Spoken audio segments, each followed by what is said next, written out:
Lord church team అంతా కూడా ఎంతో కష్టపడుతున్నారు. వరుసగా కర్నూలులో మీటింగ్స్ జరిగాయి, వెంటనే విజయవాడలో, మళ్ళీ ఒక్కరోజు గ్యాప్లోనే రాజమండ్రి వచ్చి ఎంతో ప్రయాస, రాత్రనక పగలనక ఎండనక వాననక ఏమండి ఎంతో ప్రయాసపడుతున్నారు. ప్రభు యందు మేము పడుతున్న ఈ ప్రయాస వ్యర్థము కాదు.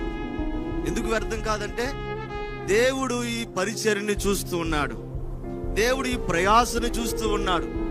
ఈరోజు మీరు కూడా ఇంత ఎండలో కూడా వచ్చి దేవుణ్ణి ఆరాధించడానికి సిద్ధపడుతున్నారు కదండి.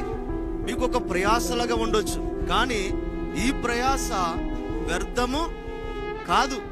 నీ జీవితంలో గొప్ప కార్యం జరగటానికి కారణమవుతుంది, నీ పరిస్థితి మారటానికి కారణమవుతుంది, నీ జీవితంలో ఉన్నటువంటి అనేక విషయాలు నీకు దీవెనగా మారటానికి కారణమవుతాయి. అందుకనే ప్రభువులో మనం ఏం పొందాలంట?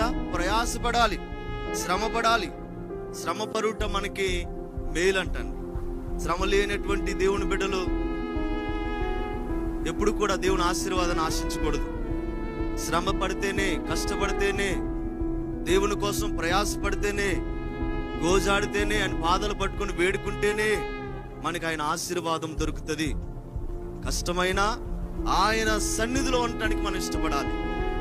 ఆయన ప్రేమ నుండి మనం ఎక్కడికి దూరంగా వెళ్ళకూడదు. ఎందుకంటే మన ప్రయాసను చూసే దేవుడు ఉన్నాడు, మన కష్టాన్ని చూసే దేవుడు ఉన్నాడు. ఆయన ఎవరండి? చూసే దేవుడు, చూడకుండా వెళ్ళిపోయే దేవుడు కాదు. మనలను చూచే దేవుడు, మన కోసము మన ఎదుట నిలిచే దేవుడు.